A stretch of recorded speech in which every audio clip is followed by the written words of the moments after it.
عليه فضيلة الشيخ يعقوب أرسلنا إن شاء الله. الحمد لله نحمده ونستعينه ونستغفره ونعوذ به من شرور أنفسنا وسيئات أعمالنا. بسم الله الرحمن الرحيم. الحمد لله رب العالمين والصلاة والسلام على محمد رسول الله وعلى آله الأطهار وصحبه الأبرار. أم بالمسلمون نحك لله أم بكن من كان مادلا نكن كدي على يدو كل كم بكن كن يونابو على كرام محمد دسوكا سلم باددو من بسكا دسوكا سيبو على كرام لبيوين نانيو ناوتي صلى الله عليه وآله وسلم على كرام بافي بكا سلامية دفلي سلامية كان فرانيون كان ما أنيرا يانيرا تلا تلا دي ساني بيكون نيتون من لانيرا أودي مبالماي تونتو أودي بالماي تمغي بتونتو فلكون مكافرو ددو نندي مصيباي على كرا جانفارا تونتون على كرا تللاي أتونتي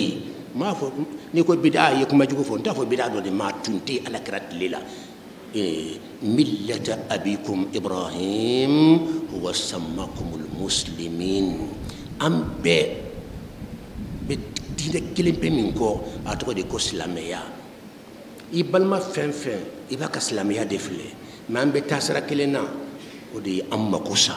أني على كرا كسرة بلا أمينا أم فلكنا من كان نيني جوني فنادين ما فوكا كو بنياتا الله تعالى كوفي ويامبال ما تي زونغو من كمفلكا كما سيسام نين كوين كا فناسرو نچوي ناتان علي ديا كون فولو فولوي ناومولو امبو فاوي علي بوني كوفي أني رفنا بيب نمينكا كفو مين بسكان بوري بوري كي كاتاكا سكين كي كانيمويا توب أداما أمبيا بلانيفي ودي الشيخ جرامي سيلف لنيتا نيا فاي جراني كويلي سيرا محل سو كاتري رمبي ويلي ناصرو أكون دي سلامو كفرا يونكا ما أي كما دو فوكاي دوسكاسي دو سورا كونو دو يا إسيكا لاغوسي دي كما وفاما أمبو وجابي داوما سيسان وي واجب دي منا ما سيغا كوفي بس كابي على كو ديفلي لا ابي اسلاميه ديفلي لا اما بارتي فلي بو مغمون بي بارتي فلي ودي اي مين كا سكا دياو يچو سيلا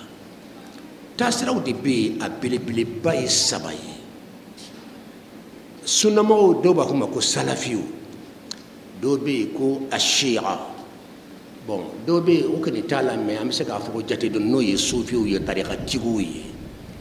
ni sabab be islamé de wala islamete afla be islamé di munna parce que abbe be kalimatu shahada fo kalimatu shahada de be madu islamé yala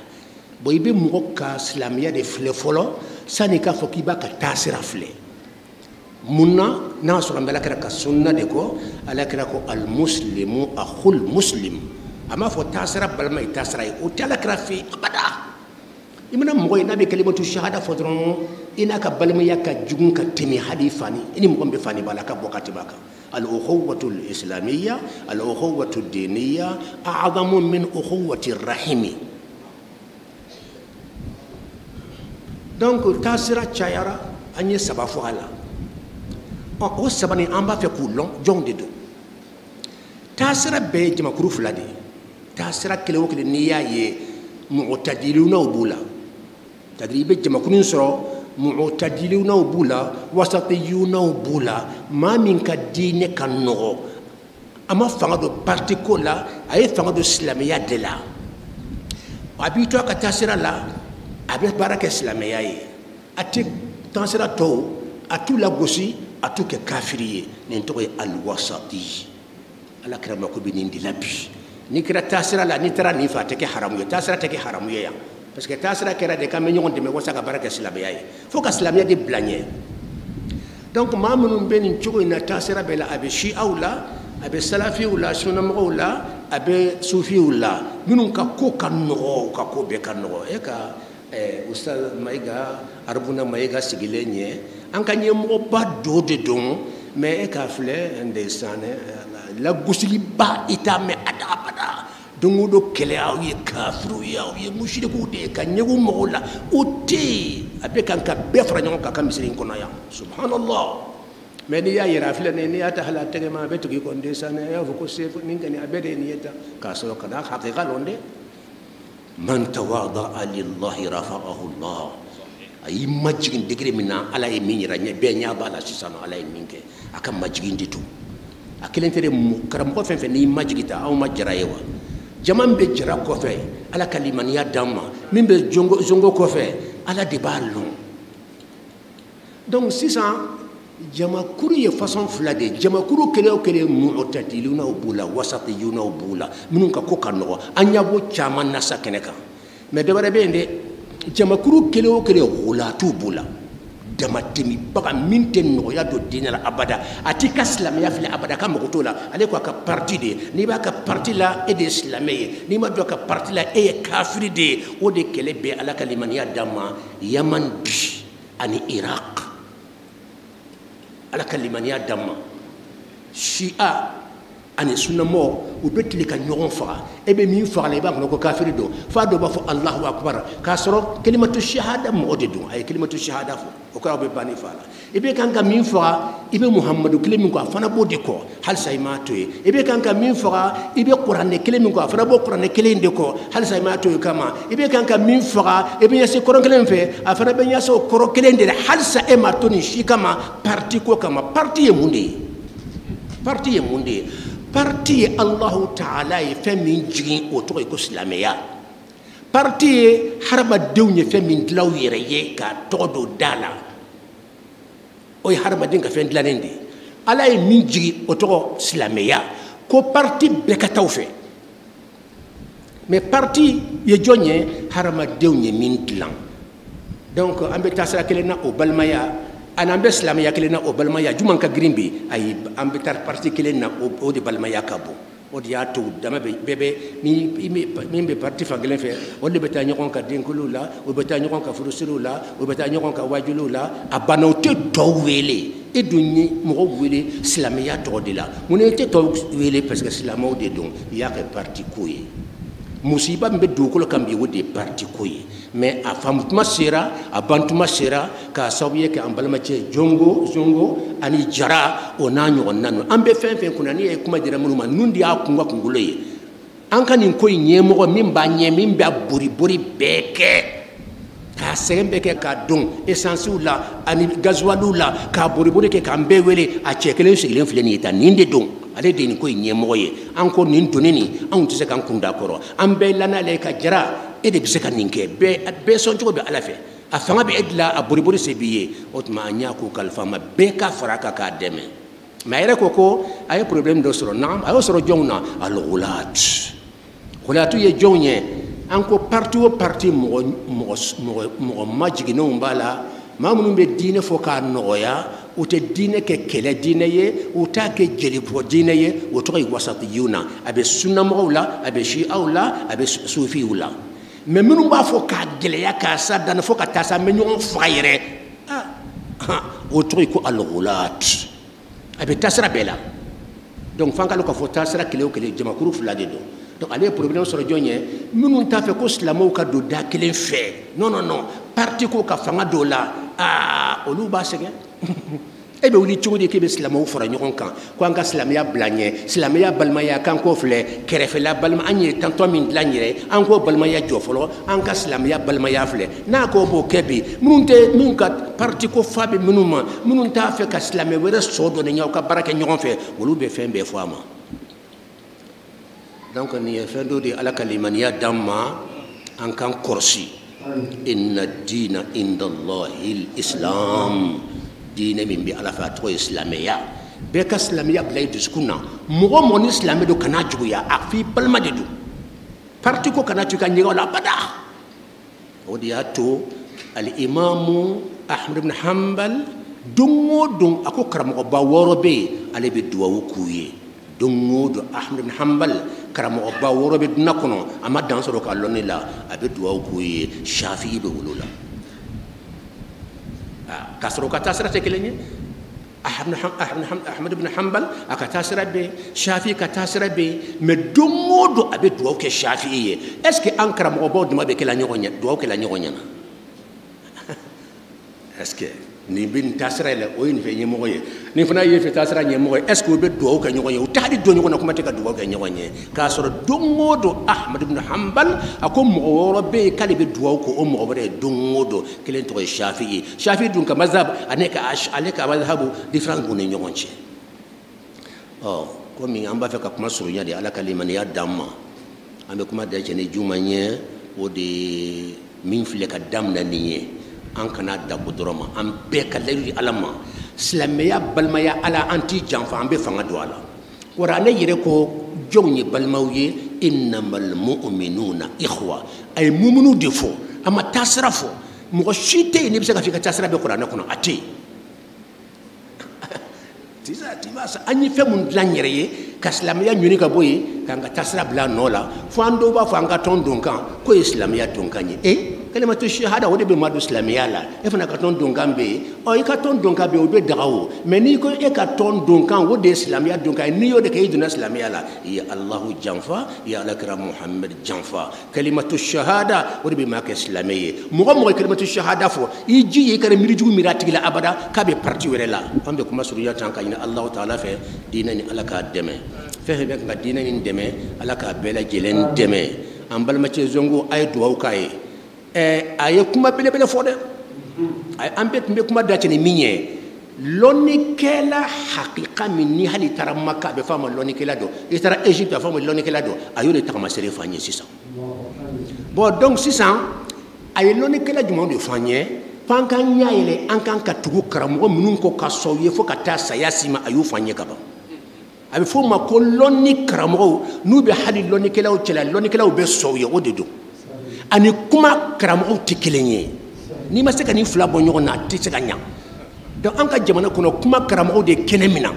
kunfin fanba bɛɛ hinɛ bɛ kan ka mɔgɔ min na bi n de sanɛ u bolofɛnw t'u ta ye u yɛrɛ t'u ta ye u fa t'u bolofɛn u baw faw t'u bolofɛn sɔrɔ baw t'a sɔrɔ a bɛɛ karamɔgɔ ta n de sanɛ non non non Ala y'i fa de tɔgɔ fɔ a ko i karamɔgɔ tɔgɔ tɛ kuranɛ kɔnɔ i bamuso tɔgɔ de bɛ kuranɛ kɔnɔ i furumuso tɔgɔ de bɛ kuranɛ kɔnɔ kana olu jɛ ka taa di karamɔgɔ ma abadan n'i y'olu ka hakɛ dafa n'i y'a di karamɔgɔ ma karamɔgɔ b'a minɛ an bɛɛ b'a minɛ alhamdulilayi mais min tɔgɔ bɛ yen k'o jala ka na d'a ma ne t'o nafolo fɛ ne yafar'o ma donc nin de ye kuma ye zongo ye lɔnnikɛlaw fɔw ye bi in na an kan ka tugu maa min kan a y'o fɔ an ye a ye condition minnu fɔ a ma dafa maa minnu na hali a kelen tɛ maa minnu na n'u yɛrɛ kɛ karamɔgɔw ye u ye Alahu janfa u ye mɔgɔ janfa wa don dɔ la Ala bɛ hijabu bɔ kan dɛ siga si t'a la fɛn fɛn ye karamɔgɔya tɔgɔ da i la a lɔnni yɛrɛ t'i la ka jamaba la girin ten don dɔ la Ala yɛrɛ b'a yira la i bɛ kan ka mɔgɔw janfa i tɛ se ka ni Ala janfa n b'i yira mɔgɔw la bi n'o kɛra don o don bɛɛ bɛ tiɲɛni kalo bɔ ɲɔgɔn na Allahumma salli ala Muhammad wa sallam. Inshallah ma ina la fa sala kan sawaba be o kuma belebele kan ka gere yana ale ka gere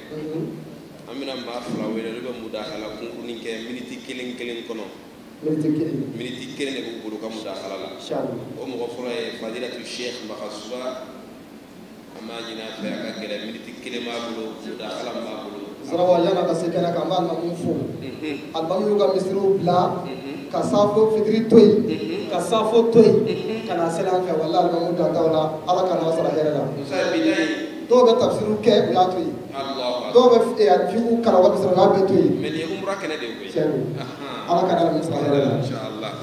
bismillah. Assalamu alaikum wa rahmatullahi ta'ala wa barakatuh. Wa alaikum assalam. Ne ka ni munta te kelenye. Monon kuma na alhamdulillah bawali do kosobe. Ama kalan kɛ an tɛmɛ mankan mɛn mais ni ko dɔ sera yɔrɔ dɔ la ni kuma dir'i ma n'a kɛra cogo o cogo i kan ka wuli ka dɔni karamɔgɔ Yaya a fɔra ko a ye madarasa min jɔ a bɛ madarasa 6 bɔ komi ne n'a jara a ka ca ni san 30 ye ne bɛ se k'a fɔ a ka ca n'a ye. Allahu akbar n y'a f'i ye k'a ka ca n'a ye. Buguni mara la ka taa bila Buguni mara ka taa bila fo Côte d'Ivoire frontière la dugu n'a bɛ yen a taara madarasa jɔ yen. Allahu akbar ni ma fana sabatira fana aba ko tu ko la fa ya zira wele ay ma da sa min di mo ma aba sinsi ka nyanya na domina ba fo ka sa ka masala se ka tana fi sabilillah dugu numbe buguni ni ko do afi dugu aba be atara be la ka moto la na ma ta moto la tara se o ko bari o filana karmo ya ko dugu ko kelen fo ka fo an ka si anti ay si mi ke sisa akadi ala ya ka to fembe ka ne tumba fe ko mo fe dona ala ka fo anya karmo ba do ye Senegal ko Cheikh Amadou Bakar Boy naji be ba so ne ba ka fo ala ka woli bade do anya nyodo domina abine ladi ayene ladi kuma kele pede o jumaye silamew ne ñogo wele yororo yele baro sinamuta ika faruka karmo da ya wutu kuma info sisa ko ni sigilay akan ala yoro ka tama fembe ka ne akil jono de kala ala ka wali juba ama fosi fonye ka fon ninke neke fon ninke le anya minke droit don de wasiya wa fana nya noy wati ba tinya me ka fosino be nyon dal ni yoro ina ayta nan tara bana fay katam fa fala tak donc comme mi dikelen de do ambe do oke kam mo yaay ala ka sara nyumay ay tama sira mi tama nan tama naka wallahi be mena jamana no na dum bena na ala wala ba jabi ambe min sisa mal far se kala fur se kala ba me kayir ala la ka duwa kambe kuma kan kelen ka ala wala wallahi banja wa hadha wa salamu alaykum wa rahmatullahi ta'ala wa barakatuh wa alaykum assalam baraji fadilatu sheikh Yahya Abuna Maiga gayana kuma da ma ayado dun da ko la islamu ko kuma dirama gale ga kunya hospital kuma doyi kada ne kelen ma fa abu fo gabani na ganai fa fadilatu sheikh wal imam Abubakar Traore ko ka kuma al place alon to ka ba al ya mo ka cha ala ka nasra hera alhamdulillah salamu kuma tege ko mu do do ya fa inshallah inshallah da do an namu inshallah don kan na an do kero ina ge ni ta do ko tar ma ni na ba ha ko ga da ka ni sin ko ko ni na da kan sin ko kuma ko din ga nai bi ma sa ko sa da ko ka tarore inshallah na kuma ne no na inshallah ko ni ba o ne ko inshallah Sheikh Abubakar Sheikh Zarawa na'am ni ne wole ka ne yininga kiri ba ko kuma ani jago ko kuma ani war donda ne bi se ka shoga ni muda baka Traore e ka o wala ka jabi di mo inshallah o mana ye kala ke besbula yore ko ka war ko le sa inshallah fadal الحمد لله وحده ثم الصلاة والسلام على من لا نبي بعده محمد بن عبد الله عليه أفضل الصلاة وأتم التسليم مفغا فوقاكم غليرا أغليرا باسكو نكما نكما نكما روتيا منا جاكوارا أنا دفو ما تجي إن شاء الله من سجلين مكا ميري مكا فو الأمة فيها خير هرباري بمانتوينا تانكي ni mubadara ni initiative ñoxon mbey mali umma ala nga jamana yere herere bala ko kuma o kuma ni geleya nana ni mogo an jigi be ni nga misenya ibe fenye jamana yin kono ibe fenye umma islamia la mi be remonter mi me fanga dima mi me courage dima amo kenen ñogone kampi mi me mo jigi sigi je crois que aurait a vocabulaire en compte en nisojale no bi en wo sewale no bi don ngelaw wulila kananga misiri la bi et doningalaw nana ka ñogon soroni kene barkama inka et en plus de cela amake comme wajuru gelema ma ko ma ame fetire la ame nisodiare kene feneka an nisodiale fene do et o ye fɛn ye ko an kan k'o souligner, an kan k'o bila en exergue mɔgɔw k'o dɔn.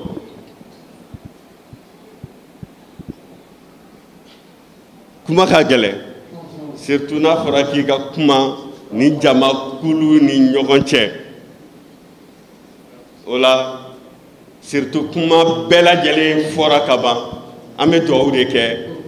Ala ka ni jɛ in ta ɲɛ, Ala ka jɛ in kɛ barika jɛ ye, Ala k'an kan bɛn, Ala ka hakilina ɲuman caman caman bɔ ni jɛ in kɔnɔna la. Et j'en suis sûr, ne dalen do la k'a fɔ hakilina ɲumanw bɛ bɔ nin kɔnɔna la mun bɛ silamɛya in ta ɲɛ, min bɛ silamɛya in dɛmɛ. Et warajaya fillahi kabir o koɲɛ la. Cheikhu ko ne ka kuma place la, ne se ka kuma Cheikhu place la. O tɛ se ka kɛ. Mais n ye dɔɔni fɔ déjà. Cheikhu mɔgɔ caman an y'a ka kumaw fɔ a ye ko minnu kɛ. Mais ne tun bɛ fɛ ka fɛn dɔ dɔrɔn de fara o kan, o ye mun ye? A ma nin bɛɛ kɛ nɔgɔya la dɛ. Cheikhu bɛ sisan cogo min na, o yɛrɛ tɛ nɔgɔyaba ye dɛ, mais an b'a fɔ de a bɛ nɔgɔya la bi. A ye baara ninnu daminɛ, a ma kɛ nɔgɔya la dɛ. Baara ninnu kɛra gɛlɛya de la ka sɔrɔ foyi de t'a bolo. Cheikhu delila k'a fɔ ne ye, mɔgɔ dɔ y'a mɛn k'ale ye misiri jɔ, u nana ale nɔfɛ, u nana sɔrɔ ale bɛ luwanse la. Ils n'ont pas compris. On ma se ka faamuya. E bɛ ka misiri jɔ, e bɛ luwanse la. A ko ko misiri jɔli wari, a ye o de dira ale ma. So jɔli wari ma d'ale ma.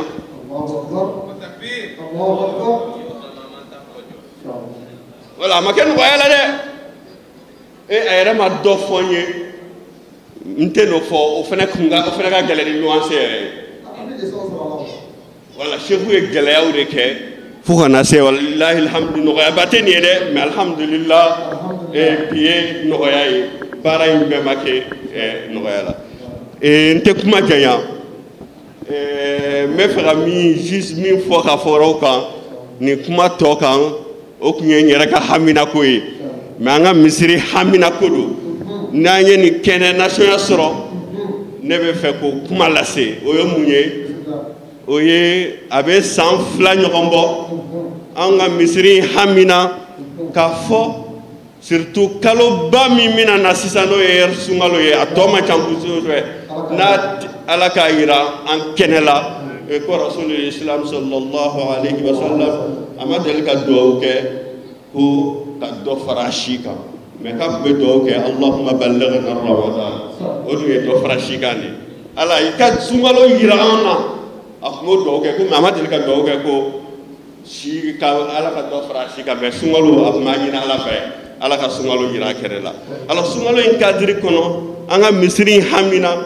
an kɔni tun y'a daminɛ ni idée mun ye, mɔgɔ minnu bɛ zone kelen na, misiri minnu bɛ yɔrɔ kelen na n'u ka azanu bɛ mɛn ɲɔgɔn fɛ, olu ka fara ɲɔgɔn kan pour que u ka salatu khairu minan nawm kelen kɛ heure kelen na.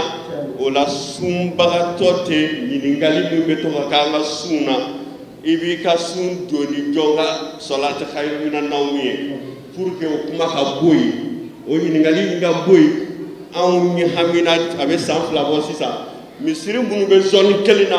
u ka fara ɲɔgɔn kan, au moins sunkalo kɔnɔna la u bɛɛ ka bɛn heure kelen kan, n'o ye fajiri yɛrɛ heure ye, u ka salatu khairu minan nawm kelen kɛ. O fana y'anw ka expérience dɔ ye, n y'a laɲini n k'o fɔ bi. A dɔ la mɔgɔ dɔ tun b'a kuma mɛn n'o yɛrɛ b'an ka zone na, o bɛ kɛ sababu ye o bɛ na fara an ka fanga da nin ma, ou bien an bɛ t'o fɛ yen, a dɔ la an bɛ fanga sɔrɔ parce que pas forcément ko a tigi ka na, mais anw fana bɛ se ka taa a tigi fɛ yen, et a bɛ se ka kɛ hakili ye fana, a bɛ se ka kɛ expérience yɛrɛ bɛ mɔgɔ wɛrɛ fɛ yen fana, o b'a ka expérience a ka laɲini fara an kan. Et kuma bɛ fɛ ka janya ka ban, ne bɛ bɔ kuma la ni nin ye, foli de y'anw ta ye, an bɛ bɛɛ lajɛlen fo ka bɛɛ lajɛlen wale ɲuman dɔn, et an bɛ dugawu de kɛ Ala ka ni ɲɔgɔn in caya. An ye jɛ min daminɛ ka taa bɔ ɲɔgɔn ye, an y'o min daminɛ Ala ka ni caya kosɛbɛ, et et be bok mala cette fois-ci nini et surtout akonya dira jara kemma wetane ko meto ka foko imam Muhammad Jara al Kabir o bolé mo fe ko jara la kata al mamie mais ja jara la kado be baradola ne mu me mu to kuma fo e ama fo aye aka jija bara ina de doni badara ko mais absegata ayata ere kaba aka jija ka continuer la aqulu qawli hadha wa astaghfirullah li wa lakum fastaghfiruhu innahu huwal ghafurur rahim sumalaba alaka hinala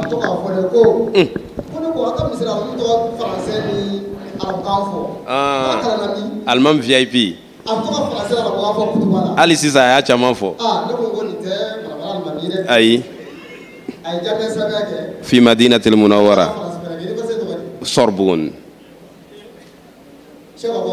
أيوة دكي أستاذ سرماندي أستاذ كما بنا فودون وبنا فيرو مقال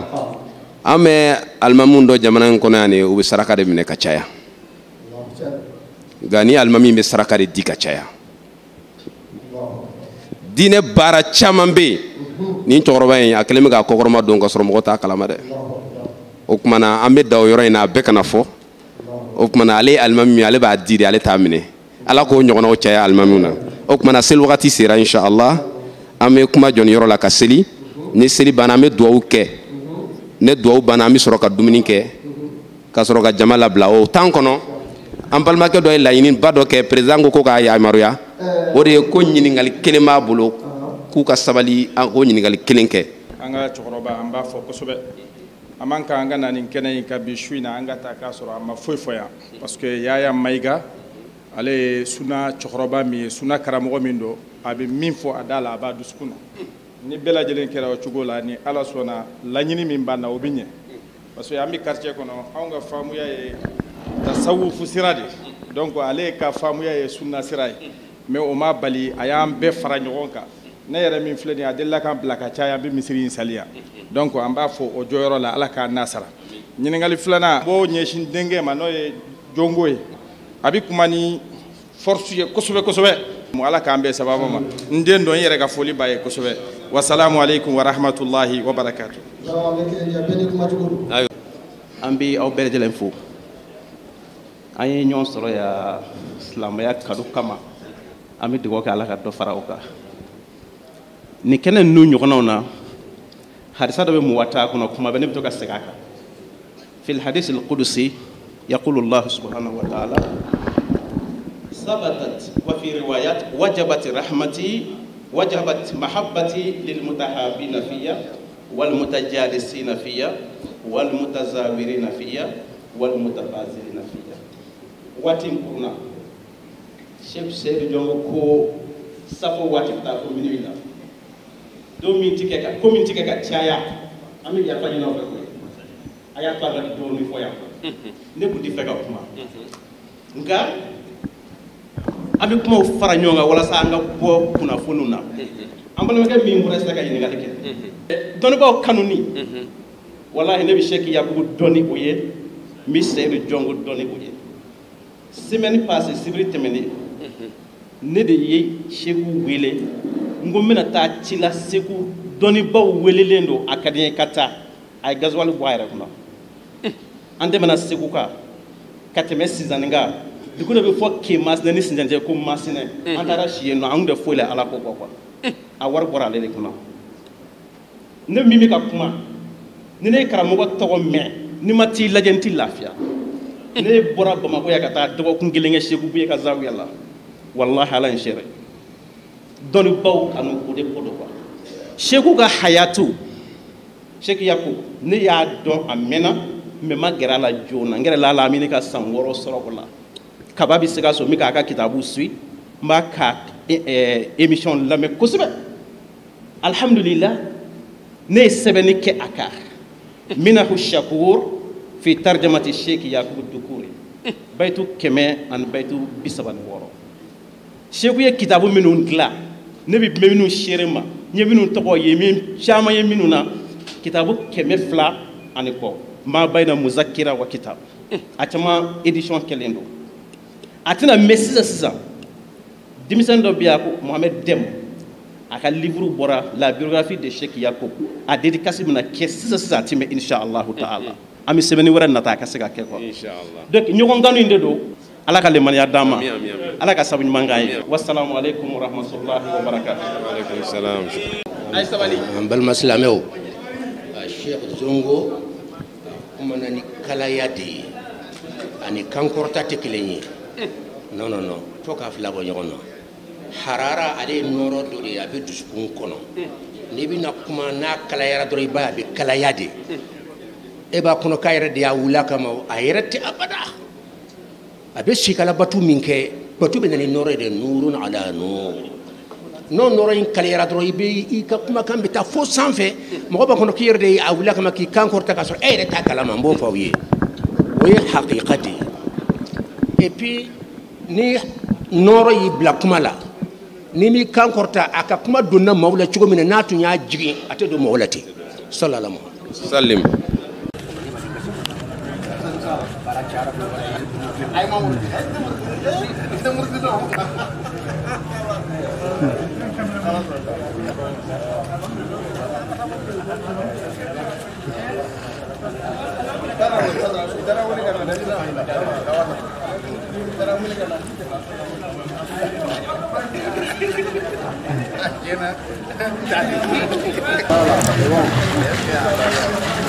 Oh.